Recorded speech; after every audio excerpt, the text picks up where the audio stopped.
ఈశ్వరా పరమేశ్వరా చూడరా ఎటు చూడరా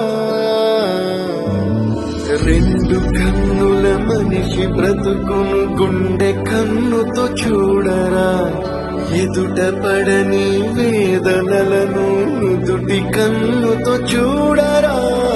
ఈశ్వరా